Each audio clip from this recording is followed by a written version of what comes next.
Welcome back to another episode of my NBA Restart Preview. Now that we're done with the teams that I really don't see doing anything at all, we're moving on to the playoff teams, the dark horse contenders, and the actual contenders. Let's get into this, starting off with the Philadelphia 76ers. The Philadelphia 76ers boast one of the best and most talented rosters in the NBA, but however, they haven't been able to put it all together yet. So far, they're only 6th in the Eastern Conference, and they have struggled a bit on offense. Of course, they've been great on defense. I mean, with the length that they have and the personnel that they have, they're bound to be good at defense. Their bench has always been a question mark this season, where you don't really have too much to go off of, but they're 14th in bench plus or minus. Luckily, their strength of schedule is very easy, and with getting Ben Simmons and Joel Embiid back from injury, they should be ready for the playoffs.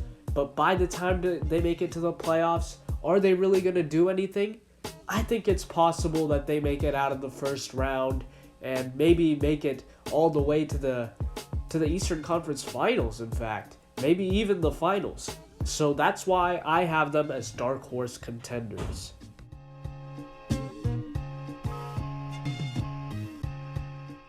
The Pacers are like the San Antonio Spurs in many ways. You've got a good head coach who's built a nice system of discipline and defense and basically knowing your role.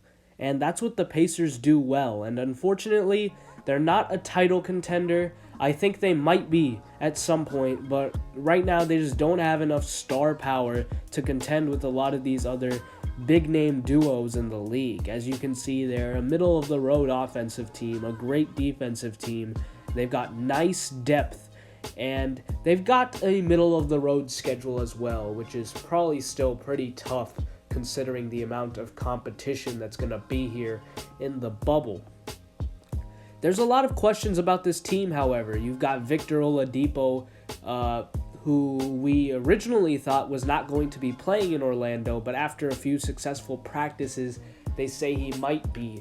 So the jury's out on how he's going to do, as when he was coming back, he didn't necessarily look like his old self yet, but it did seem like he was turning a corner. So we'll see how the Pacers do. I just think they're a playoff team at this point in time. Now on to the Dallas Mavericks, and we know about this team. Obviously, Luka Doncic, who has really just taken the NBA by storm and really has an incredibly bright future. And then his sidekick, Kristaps Porzingis, who's starting to get it going now. My goodness. This is going to be a good team in the future. Are they there yet? Not fully. Obviously, they're an amazing offensive team. Defense, I guess they're fine. Their bench, though, like the role players, are all guys that really suit Porzingis and Doncic well. I really like the way they've built this team. And this is a team that could put a higher seed in upset alert. So, watch out for the Mavericks. But as of now, I don't really see them being a true contender to win the title this year. I'm going to just have them as a playoff team.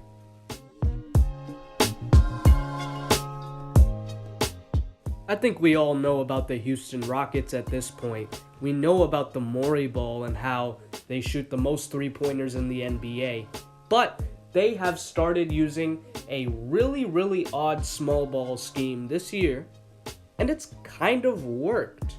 Basically, it's benefited Russell Westbrook a whole lot, and he's been able to get some room in the paint with all the guys spacing out to the three-point line, but there's no one on their team or in their starting lineup that's taller than 6'7". They don't even have a center. Is that going to bite them? Probably, because if your only center is Tyson Chandler, I'm not sure how that's going to work out, but it'll be really interesting to see. Obviously, they're an okay defensive team as well, not anything special, but they do have a bit of a tough schedule. Mostly based on sheer star power alone, and just the whole oddity of this scheme, I'm going to have them as dark horse contenders.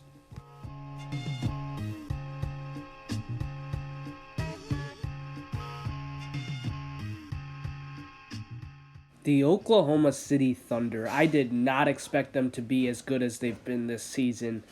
And I'm very pleasantly surprised and also kind of happy to see the way it's turned out. I really like Chris Paul as a player because he is like that traditional point guard. He's like Jason Kidd, Steve Nash. He's that kind of point guard. And I've always been a fan of those kind of guys. So it's really, really nice to see this team successful because they really were stuck in the doldrums having Russell Westbrook and Paul George and not really being contenders even though they're paying 2 max guys. But now their future is looking really, really bright. They traded for Shai Gilgeous-Alexander from the Clippers, and now they have a whole bunch of draft picks. And this is going to be a really fun team. But I don't think they're winning the title this year, but it really was a great season for them. So I just have them as a playoff team.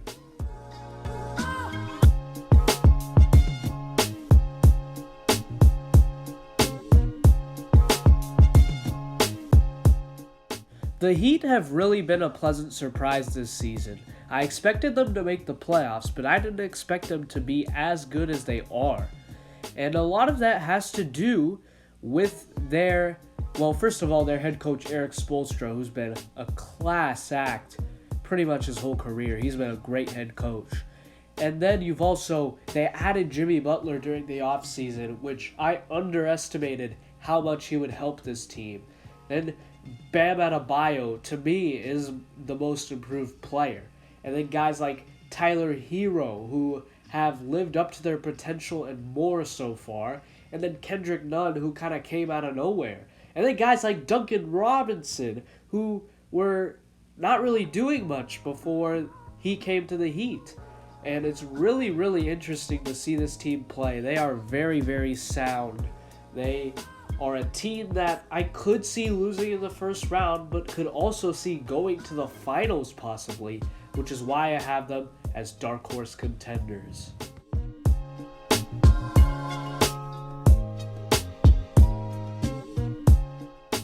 So contrary to popular opinion, the Jazz haven't actually been a bad offensive team at all this year. But that is going to take a hit in Orlando without Bojan Bogdanovic. And also there's a lot of lingering questions about Rudy Gobert and Donovan Mitchell's chemistry. There's also not too much in this team that really excites you aside from those two. And I do not think they are a title contender. I'm sorry. They've also got a middle-of-the-road schedule, which is alright. But yeah, I don't think they're title contenders. I have them as just a playoff team.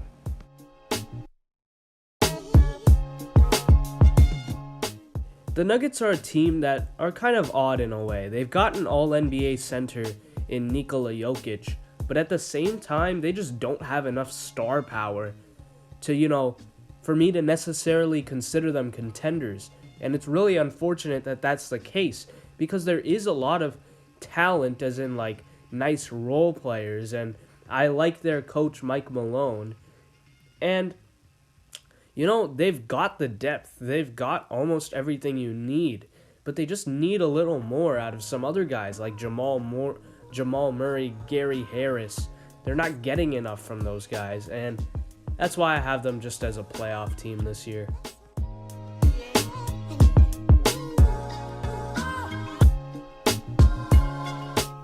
I really like the way this Celtics team is constructed. There's a lot of young players, and then you've got, obviously, Kemba Walker and Gordon Hayward, some older guys in there. Not old, but veterans. And it's really, really nice to see the way they play. They are a really, really solid defensive team, 4th in defensive rating. And they're not a bad offensive team either. Obviously, Jason Tatum, he really, really came onto the scene since the start of 2020. And Jaylen Brown has been pretty great this season as well, living up to that max contract. Kemba Walker has been everything they've wanted. And then Gordon Hayward has, he's been sort of close to his all-star self. He's been a little bit sporadic, but definitely much better than he was last year. And overall, this is just a really, really fun team to watch. And depending on how much Jason Tatum takes over, I have them as dark horse contenders.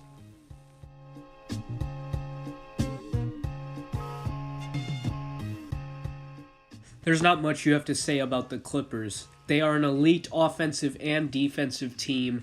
They have one of the deepest benches in the NBA. To me, it's the best bench in the NBA, and I think they have the most talented roster from top to bottom. And also, their schedule's not too hard. They are probably going to finish in the second seed just because there's only 8 games, and the Lakers only have to win 2 games or 3 games to clinch the 1 seed. But yeah, this is the LA Clippers. They've got Paul George, they've got Kawhi Leonard, they've got the superstars, they've got the talent around them. This is obviously a contender.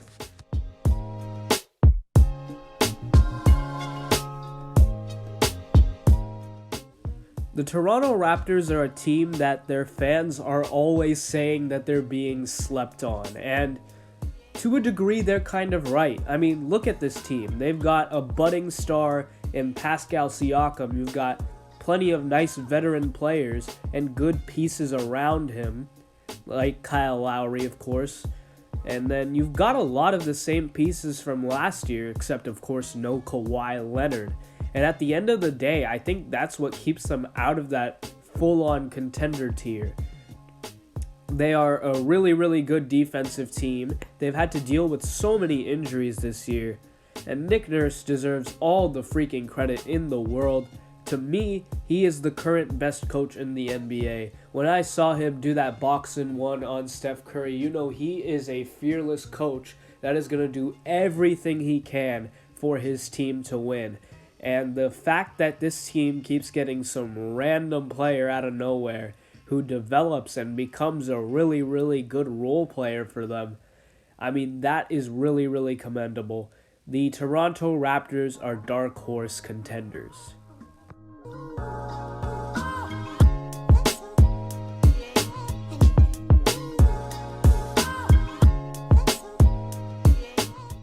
The LA Lakers have lived up to every single expectation this season. The whole LeBron can't play with a big man narrative has completely gone out the window here, as Anthony Davis is having one of the best seasons of his career. Once again, just like their it's not even cross city, they're actually their arena rivals, same arena rivals, the LA Clippers.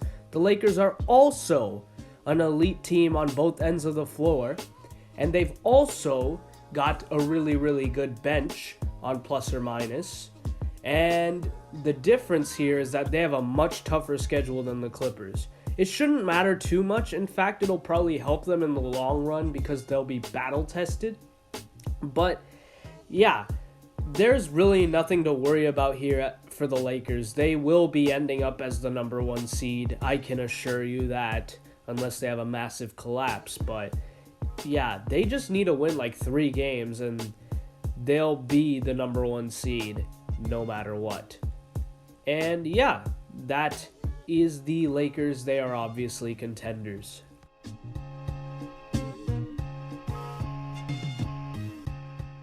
And last but certainly not least, we have the number 1 seed in the Eastern Conference and the team with the best record in the NBA. It's the Milwaukee Bucks. And we know all about this team. It centers around that one man who is going to be winning his 2nd straight MVP this season, Giannis Antetokounmpo. And it's based off a defense, and they run it through him on offense. He's the anchor of the defense. He's the ball handler on offense. And their schedule is not too bad. 10th on strength of schedule. And bench plus or minus, their bench has actually been really, really nice this season. Guys like Pat Connaughton and Dante DiVincenzo, George Hill. They've actually all showed up very nicely. All their role players have really, really played really well this year. And it is just so obvious that the Milwaukee Bucks are contenders.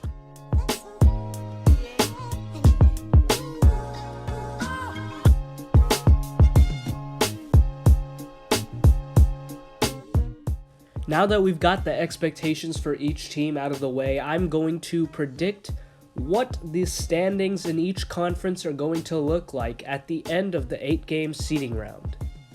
At number 9 in the West, I have the New Orleans Pelicans. They have the easiest schedule remaining, and I think they're definitely going to end up as the best out of the teams that are vying for that 8th spot. But I do not think they're actually going to get it. I think they'll falter in a game or two, and that is why I have the Memphis Grizzlies in the 8th seed. Because Memphis does have a harder schedule, so it's possible that the New Orleans Pelicans actually take that 8th seed, but I think Memphis is going to have the 8th seed advantage for those play-in games that they're going to play against the New Orleans Pelicans. This next part gets a little complicated, so I'm going to try to explain my thinking as best as possible.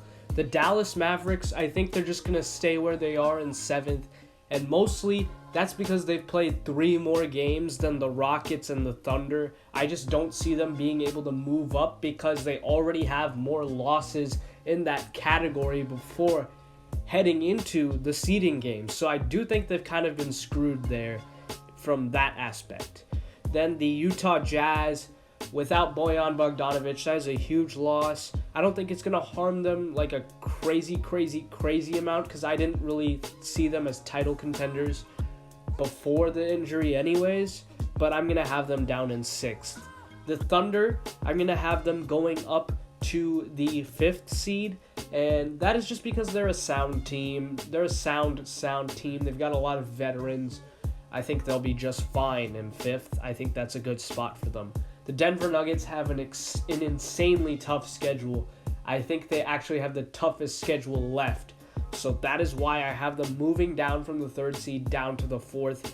And that's really out of respect. Honestly, I could see the Thunder jumping them, maybe even the Jazz jumping them just because of schedule alone. And then I have the Rockets in 3rd. Their schedule is a bit tough, but they are the best team out of this whole middle pack over here. And that's why I have them in 3rd. I could be wrong on that, and I'll accept my fault if I am. But, yeah. And then, of course, you've got the Clippers and the Lakers in 1 and 2. Or, sorry, Lakers and then Clippers at... Lakers at 1, Clippers at 2. Jeez, just bear with me here.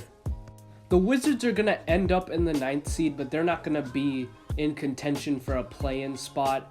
So, I have the Nets in 8th and the Magic in 7th. Following this, I have the Indiana Pacers in 6th.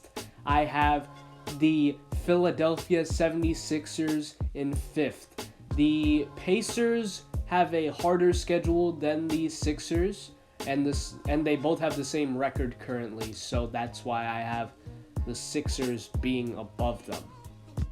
In 4th, I'm going to put the Miami Heat. They have a pretty tough schedule, but I think they'll be good enough to stay above the Sixers here.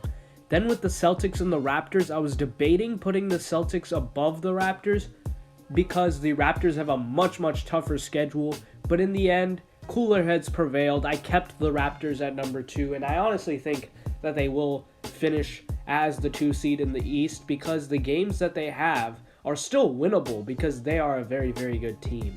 And then the Milwaukee Bucks are going to stay the number 1 seed in the East. They have a huge lead right now, so I don't see them giving that up.